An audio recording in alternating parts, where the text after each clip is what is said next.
Hello and welcome to Prime at 9. I'm Esther. These are the headlines.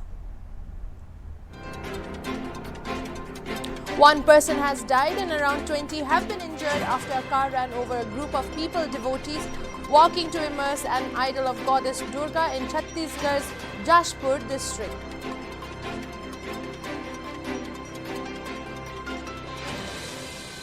Heroin worth Rs 34 crore was seized in Firozpur at the international Indo-Pakistan border in Punjab.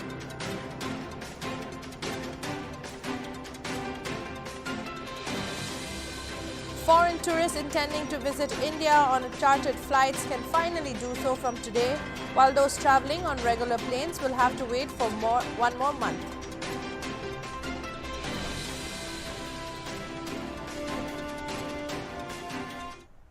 Now for the news in details. Heroin worth Rs 34 crore was seized in Firozpur at the international Indo-Pakistan border in Punjab.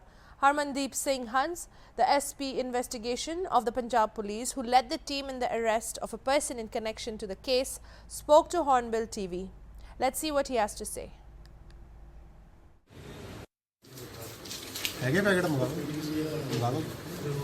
Home minister तक पहुंचे सी चलो देश दी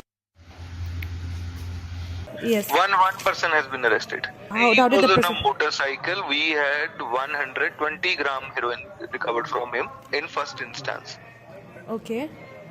And then during interrogation, he has told that there is almost 6 kgs of heroin which has come from Pakistan. Okay. And he told us the place. Based on his inputs, we along with BSF searched, and from there the drug was recovered. Okay. We have taken his police remand, so now we'll investigate. Okay, sir. The Tsarangkong Students' Conference held its literary day on the theme Perseverance at Tatar Salang, Chungtia Yimson on October 15. And Asangla Longchar, headmistress of Government High School Tsarangkong, was the guest speaker at the event. The literary competition kicked off with an array of activities such as quiz, essay writing, solo, debate and extempore speech. The competition covered subjects and issues regarding history, current affairs, entertainment, sports, science and technology, abstract thinking, attachment to Ao and Naga culture and traditions, verbal skills and others. The competition was judged by a team of proficient judges.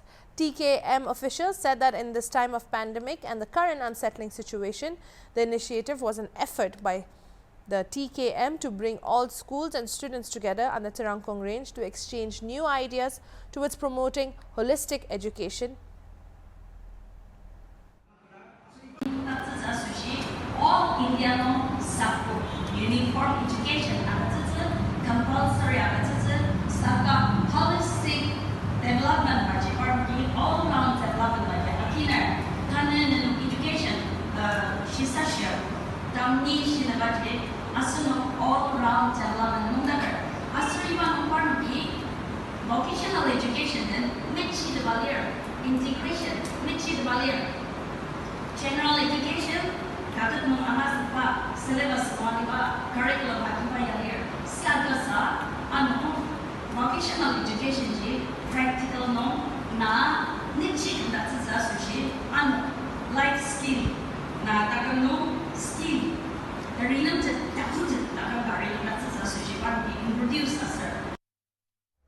As many as 24 wagons of an empty goods train derailed at the Tunla-Kanpur section near Prayagraj in Uttar Pradesh on Friday morning, forcing the Indian Railways to cancel and divert 20 passenger trains. Traffic has been disrupted on the up and down lines due to the derailment of empty wagons of a goods train at 4 a.m. between Ambiapur and Rura stations of the Kanpur-Tunla section under the Prayagraj division, North Central Railway said in a statement. The restoration work is underway and we will try to complete it by midnight. Trains have been diverted from Kanpur. Mohit Chandra, the divisional railway manager of the Prayagraj division of the North Central Railway, was quoted as saying by news agency ANI. According to officials, no casualty has been reported and a probe to ascertain the cause of the derailment has been ordered.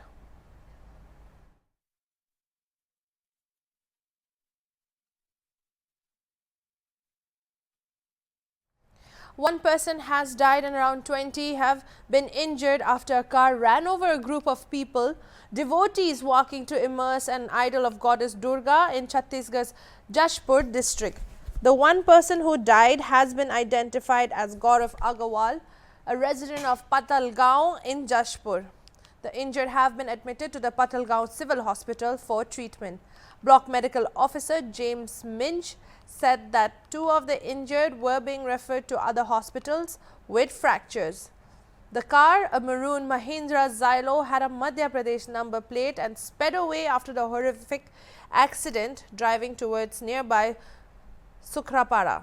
However, furious locals raced after the vehicle and found it abandoned and in flames by the side of the road. It was in the ditch when the driver's side door opened and rear windshields and windows broken. According to the office of the District Superintendent of Police, 2 accused have been arrested and charged. The first is 21-year-old Bablu Vishwakarma and the second is 26-year-old Shishupal Sahu. Both are residents of Madhya Pradesh's Singrauli district and were passing through Chhattisgarh. Chhattisgarh Chief Minister Bhupesh Baghel expressed his sorrow and said that the Jashpur incident is very sad and heartbreaking. The culprits were immediately arrested and action has also been taken against the police who appeared guilty. An inquiry has been ordered. No one will be spared and justice will be done to all.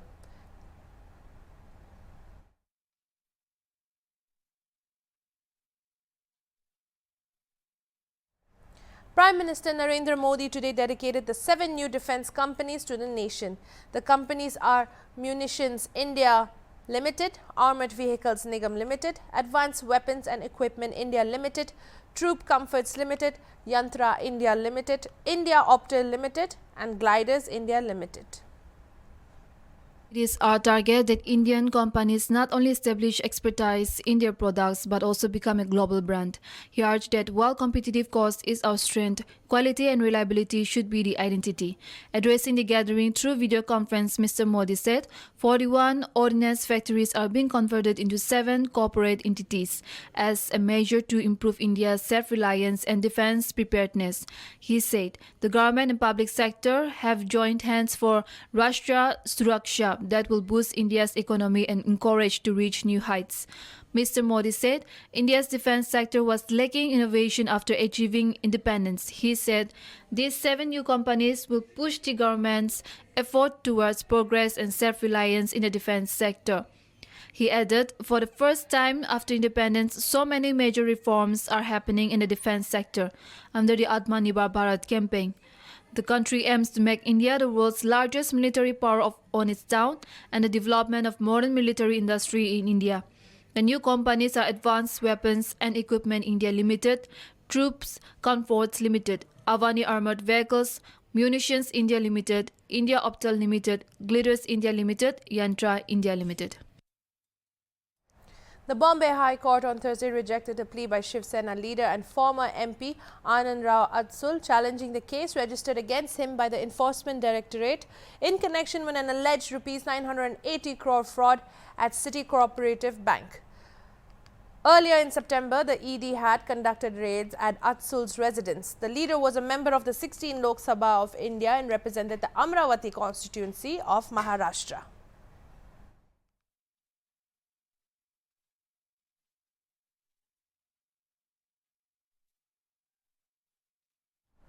The Haryana police has identified the man who was found dead at the farmers' protest site at Kundli in Haryana on the Singhu border near Delhi as Lakbir Singh, resident of village Chima Khurd in Tarn district of Punjab. The deceased, about 35 to 36 years old, worked as a labourer and had no criminal record or affiliation with any political party, informed the police. According to Samyukt Kisan Morcha, a person hailing from Punjab was mutilated and murdered this morning at the Singhu border. Earlier on Friday morning, Deputy Superintendent of Police of Hansraj said, at about 5 a.m. today, Kundli police station received information about a body of a man hung near a stage where the farmers have been protesting at the Singhu border. A police inspector reached the site with a team and found that the man's body only had his undergarment on and his hands and legs were chopped off. He was found hanging on a police barricade, he added. Singh was adopted by his uncle Harnam Singh when he was just 6 years old. He is survived by his sister, wife and 3 daughters. Foreign tourists intending to visit India on chartered flights can finally do so from today, while those travelling on regular planes will have to wait for 1 more month. According to the notifications issued by the Union Home Ministry last week, India will start granting tourist visas to foreigners travelling on chartered flights from October 15 and those by regular planes from November 15. The latest orders are a sign that the country is gradually relaxing its coronavirus disease restrictions and reopening its frontiers with sufficient and necessary precautions in view of the easing overall pandemic situation. India suspended all visas granted to foreign travellers last year in view of the prevailing COVID-19 situation in the country and by extension the rest of the world. Not just that, the country also imposed several other restrictions on international travel, including limiting the number of flights and constituting special air bubble arrangements with countries with favourable situations for travel. However, with the gradual easing of the pandemic situation, foreign travellers were later allowed to avail any other kind of Indian visa except a tourist visa to facilitate for themselves entry and stay in India. However, according to the PTI news agency, the Union Home Ministry had been receiving representations from several state governments as well as various stakeholders in the tourism sector to restart the tourist visas and allow foreign tourists to travel to India. Finally, the ministry announced last Thursday that the restrictions placed on tourist visas and international travel since March 2020 due to the coronavirus pandemic stand further eased.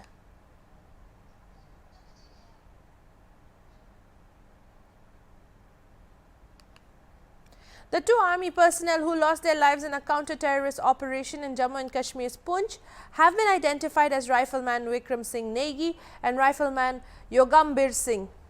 According to Defence Ministry statement, Jammu, 2 Indian Army personnel were critically injured in the operation that has been underway since Thursday in the Narkas forest area of Poonch's Mendhar and later succumbed to their injuries.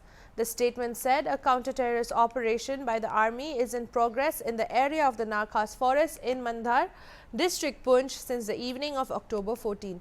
During the operation, there was heavy exchange of fire and in the ensuing gunfight, Rifleman Vikram Singh Negi and Rifleman Yogambar Singh were critically injured and later succumbed to their injuries. Rifleman Negi and Rifleman Singh displayed exemplary courage, devotion and made the supreme sacrifice in the line of duty. The nation will always be indebted to these brave hearts for the supreme sacrifice for the nation, this statement said. The counter-terrorist operation in the Narkas forest in Poonch's Mendhar is still underway. More details are awaited.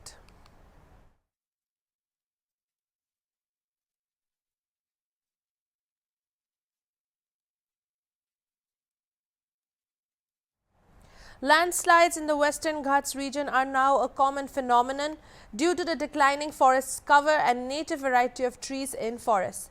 Environmental scientists and villagers of Malnad region fear recent landslides in Tirthahali taluk of Shivamoga.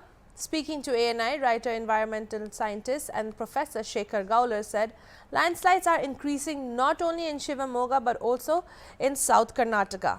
The main reasons are reckless development and destroying the forest.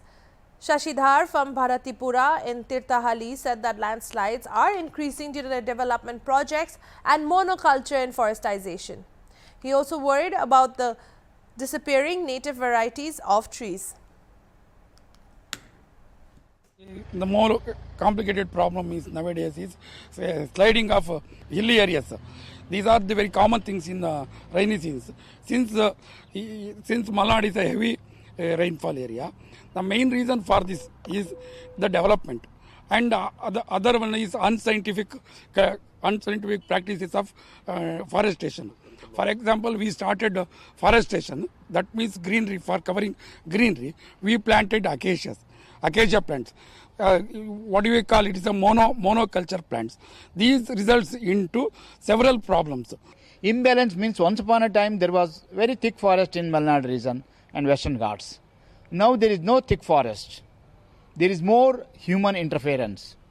In the name of development, man is extending highways, he is putting new railway lines, he is starting construction of dams, many resorts, stay homes, so many things. So many development works are going on in Western Ghat region. That's the main reason. Another important thing is that recklessly we are cutting the trees. When we are recklessly cutting the trees, when we are doing work of mining, quarrying, etc., all these things are affecting the landslides. The Dimapur District Football League Season 2 has kick-started in Dimapur. In this tournament, we will see which area in Dimapur has the best footballing talents. 12 teams will be vying to pick up that trophy and will be fighting for the bragging rights to be called Dimapur's best football team. If you are around the area, you could support the league by going to the venues of the match. Or else, HornbillTV is going to be broadcasting all the live matches taking place in the Dimapur District Football League. For tomorrow, there is going to be 2 matches.